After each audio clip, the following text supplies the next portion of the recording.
ಎಲ್ಲರಿಗೂ ನಮಸ್ಕಾರ. ಎಲ್ಲರೂ ಹೇಗಿದ್ದೀರಾ ಫ್ರೆಂಡ್ಸ್? ನಾನು ತುಂಬ ಚೆನ್ನಾಗಿದ್ದೀನಿ, ನೀವು ಚೆನ್ನಾಗಿದ್ದೀರಾ ಅಂತೇಳಿ ಅಂದ್ಕೊಂಡಿದ್ದೀನಿ. ನಾನಿವತ್ತು ಹೂಕೋಸ್ದು ಗ್ರೇವಿ ಮಾಡ್ತಾಯಿದ್ದೀನಿ. ತುಂಬ ರುಚಿಯಾಗಿರುತ್ತೆ, ತುಂಬಾ ಬೇಗನೂ ಮಾಡ್ಕೋಬಹುದು. ಮತ್ತು ಹಾಗೆ ಇದು ಪೂರಿಗೆ, ರೊಟ್ಟಿಗೆ, ಚಪಾತಿಗೆ, ಅನ್ನಕ್ಕೂ ಕೂಡ ಇದು ತುಂಬಾ ರುಚಿಯಾಗಿರುತ್ತೆ. ಮತ್ತು ಇದು ತುಂಬಾ ಸಿಂಪಲ್ಲಾಗಿ ಮಾಡ್ಕೊಳ್ಳೋವಂಥದ್ದು. ಬನ್ನಿ ಹೇಗೆ ಮಾಡೋದು ಅಂತ ನೋಡೋಣ. ಮೊದಲಿಗೆ ನಾನಿಲ್ಲಿ ಒಂದು ದೊಡ್ಡ ಹೂಕೋಸಲ್ಲಿ ಅರ್ಧ ತೊಗೊಂಡಿದ್ದೀನಿ ಅಷ್ಟೇ. ನೋಡಿ, ಅರ್ಧ ಹೂಕೋಸನ್ನ ಈ ಥರ ಚಿಕ್ಕ ಚಿಕ್ಕದಾಗಿ ಬಿಡಿಸಿ ಬಿಸಿ ನೀರಿಗೆ ಹಾಕಿ ಇಟ್ಟಿದ್ದೀನಿ ನಾನು. ಒಂದು 10 ನಿಮಿಷನಾದರೂ ಇದು ನೆನಿಬೇಕಾಗತ್ತೆ. ಯಾಕೆಂದರೆ ಇದ್ರ ಮೇಲೆ ಹಾಕಿರೋಂಥ ಫರ್ಟಿಲೈಸರ್ಸ್ ಆಗಿರ್ಬೋದು, ಹುಳಗಳು ಎಲ್ಲ ಹೋಗಲಿಕ್ಕೆ ಅಂತಲೇ ನಾವು ಇದಕ್ಕೆ ಬಿಸಿ ನೀರು ಹಾಕಿ ಉಪ್ಪು ಹಾಕಿ ಇಡೋದು. ಯಾಕೆಂದರೆ ಹೂಕೋಸಿಗೆ ಮೇಲ್ಗಡೆನೇ ಔಷಧಿ ಹೊಡೆಯೋವಂಥದ್ದು.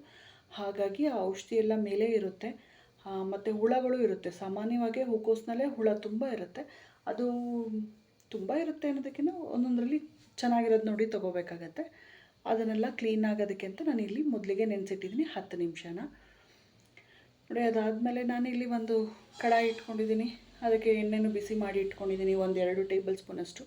ಅದಕ್ಕೆ ಮೊದಲಿಗೆ 1 ಟೀ ಸ್ಪೂನಷ್ಟು ಜೀರಿಗೆ ಹಾಕ್ತಾಯಿದ್ದೀನಿ. ನೋಡಿ, ಜೀರಿಗೆ ಮೊದಲಿಗೆ ಈ ಥರ ಹಾಕಿದಾಗ ಈ ರೀತಿ ಸಿಡಿಬೇಕು. ಅಲ್ಲಿವರೆಗೂ ಅದನ್ನು ಸ್ಪೂನಲ್ಲಿ ಏನು ಫ್ರೈ ಮಾಡೋಕ್ಕೆ ಹೋಗಬಾರ್ದು, ಆವಾಗ ರುಚಿ ಚೆನ್ನಾಗಿ ಬರುತ್ತೆ. ಅದಾದಮೇಲೆ ನಾನಿಲ್ಲಿ ಒಂದು ದಪ್ಪ ಈರುಳ್ಳಿನ ಚಿಕ್ಕದಾಗಿ ಕಟ್ ಮಾಡಿ ಇಟ್ಕೊಂಡಿದ್ದೆ. ಅದನ್ನು ಕೂಡ ಇದ್ರ ಜೊತೆಯಲ್ಲೇ ಹಾಕ್ಕೊಂಡು ಹುರ್ಕೊತಾ ಇದ್ದೀನಿ. ಮತ್ತು ಇನ್ನೊಂದೇನೆಂದರೆ, ಈರುಳ್ಳಿನ ಎಲ್ಲದಕ್ಕೂ ನಾವು ಅಡುಗೆಗೆ ಬಳಸಬೇಕಾದ್ರೆ ಒಂದೊಂದು ಅಡುಗೆಗೆ ಒಂದೊಂದು ರೀತಿ ನಾವು ಫ್ರೈ ಮಾಡ್ಕೊತೀವಲ್ಲ.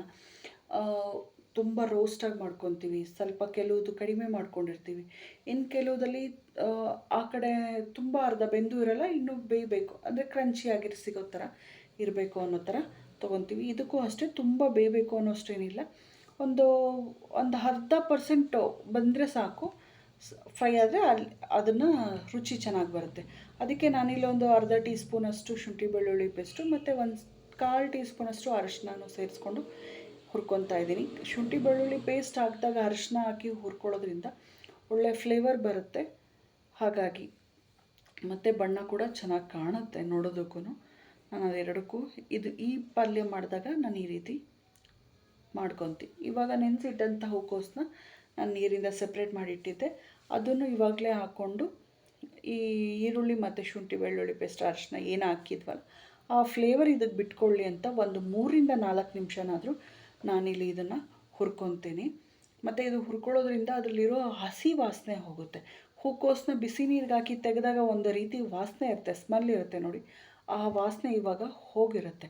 ಯಾಕೆಂದರೆ ಅರಿಶಿನ ಮತ್ತು ಈರುಳ್ಳಿ, ಶುಂಠಿ ಬೆಳ್ಳುಳ್ಳಿ ಅದ್ರದ್ದು ಫ್ಲೇವರ್ ಏನಿರುತ್ತಲ್ಲ ಅದು ಈ ಹೂವಿಗೆ ಬಿಟ್ಕೊಳ್ಳುತ್ತೆ. ಹಾಗಾಗಿ ಇದಕ್ಕೆ ಒಂದು 3-4 ನಿಮಿಷನಾದರೂ ನಾವು ಹುರ್ಕೋಬೇಕಾ. ಹುರಿಯೋದ್ರಲ್ಲೇ ಇದು ಸಾಫ್ಟಾಗಿರುತ್ತೆ, ಬೆಂದಂಗೆ ಆಗಿರುತ್ತೆ. ಹಾಗಾಗಿ ನಾವು ಇದನ್ನು ಹುರ್ಕೋಬೇಕಾಗತ್ತೆ.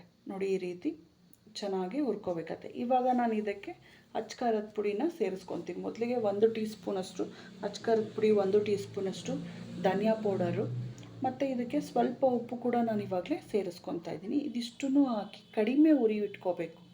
ಪುಡಿ ಹಾಕಿದಾಗ ಹುರ್ಕೋಬೇಕಾಗತ್ತೆ. ಕಡಿಮೆ ಉರಿ ಇಟ್ಟು ನಾವು ಇದನ್ನು ಹುರಿಯೋದ್ರಿಂದ ಘಾಟ್ ಆಗೋದಿಲ್ಲ. ಹಾಗಾಗಿ ನಾವು ಕಡಿಮೆ ಉರಿಯಲ್ಲೇ ಇಟ್ಕೋಬೇಕು. ಇದು ಹುರಿಬೇಕಾದ್ರೆ ನಮಗೆ ಒಂದು ಫ್ಲೇವರ್ ಬರುತ್ತೆ, ಅಂದರೆ ನಾನ್ ವೆಜ್ ಮಾಡೋ ರೀತಿ ಬರುತ್ತೆ, ಅಷ್ಟು ಚೆನ್ನಾಗಿ ಬರುತ್ತೆ.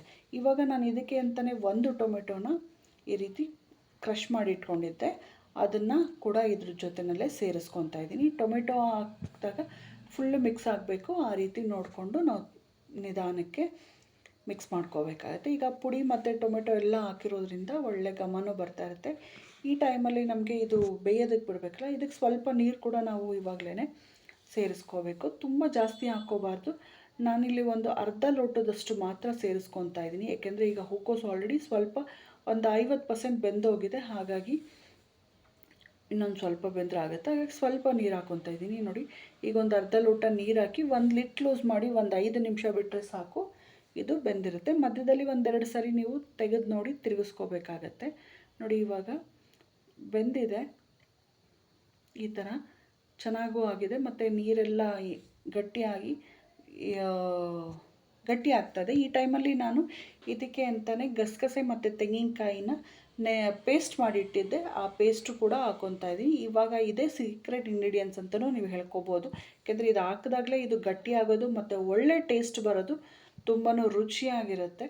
ಮತ್ತು ಇದು ತುಂಬ ಹೊತ್ತು ಇದನ್ನು ಹಾಕಿ ಬೇಯಿಸೋ ಅಷ್ಟೇನಿಲ್ಲ, ಏಕೆಂದರೆ ಹೂಕೋಸು ಒಂದು 90% ಬೆಂದೋಗಿರುತ್ತೆ ನಾವು ಇದನ್ನು ಹಾಕೋ ಸಮಯದಲ್ಲಿ. ಹಾಕಿದ್ರೆ ಸಾಕಾಗುತ್ತೆ. ಈ ಟೈಮಲ್ಲಿ ನಾನೊಂದು 1/4 ಟೀ ಸ್ಪೂನಷ್ಟು ಗರಂ ಮಸಾಲ ಮತ್ತು ಒಂದು ಸ್ವಲ್ಪ ಕಸ್ತೂರಿ ಮೇಥಿ ಹಾಕಿ ಮಿಕ್ಸ್ ಮಾಡ್ಕೊತಾ ಇದ್ದೀನಿ. ನೋಡಿ ಇಷ್ಟೇ. ಇವಾಗ ನಮಗೆ ತೆಳ ನೋಡ್ಕೊಂಡಿದ್ದೀವಲ್ಲ ಎಷ್ಟು ಸಾಕು, ಇದನ್ನು ಸ್ಟವ್ ಆಫ್ ಮಾಡ್ಕೊಂಡ್ರೆ ಆಗೋಗುತ್ತೆ. ಇನ್ನೊಂದು ಸ್ವಲ್ಪ ಬಿಟ್ಟರೆ ಇದು ತುಂಬ ಗಟ್ಟಿಗಾಗ್ಬಿಡತ್ತೆ. ಹಾಗಾಗಿ ತುಂಬ ಹೊತ್ತು ಬಿಡೋಕ್ಕೆ ಹೋಗಬಾರ್ದು.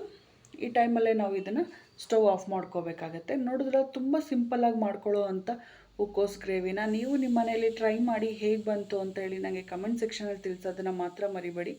ಸೊ ಫಸ್ಟ್ ಟೈಮ್ ಚಾನಲ್ ನೋಡ್ತಾ ಇದ್ದರೆ ಸಬ್ಸ್ಕ್ರೈಬ್ ಮಾಡ್ಕೊಂಡು ನೋಡಿ ಅಂತೇಳಿ ಕೇಳ್ಕೊತೀನಿ. ಪಕ್ಕದಲ್ಲಿರೋ ಬೆಲ್ ಐಕಾನ್ ಪ್ರೆಸ್ ಮಾಡಿದ್ರೆ ನಾನು ಹಾಕೋ ನೋಟಿಫಿಕೇಷನ್ ಎಲ್ಲ ವೀಡಿಯೋಸು ಫಸ್ಟ್ ನಿಮಗೆ ಬರುತ್ತೆ. ಬಟ್ ಆಲ್ ಅಂತೇಳಿ ಸೆಲೆಕ್ಟ್ ಮಾಡ್ಕೊಳ್ಳಿ. ಸೊ ನೋಡಿದ್ರಲ್ಲ, ಇಷ್ಟ ಆಯಿತು ಅಂದ್ಕೊತೀನಿ. ಶೇರ್ ಮಾಡೋದನ್ನ ಮರಿಬೇಡಿ, ಲೈಕ್ ಮಾಡೋದನ್ನು ಮರಿಬೇಡಿ, ಸಬ್ಸ್ಕ್ರೈಬ್ ಆಗೋದಂತೂ ಮರೀಲೇಬೇಡಿ. ಸೊ ಇಲ್ಲಿವರೆಗೂ ವಿಡಿಯೋ ಯಾರೆಲ್ಲ ನೋಡಿದ್ರು ಅವರಿಗೆಲ್ಲ ತುಂಬ ಹೃದಯದ ಧನ್ಯವಾದಗಳು. ಸೊ ಇದೇ ಥರ ಸಪೋರ್ಟ್ ಮಾಡ್ತಾರೆ, ಇದೇ ಥರ ವೀಡಿಯೋಸ್ ನಾನು ಹಾಕ್ತಾ ಇರ್ತೀನಿ ನೋಡಿ ಫ್ರೆಂಡ್ಸ್.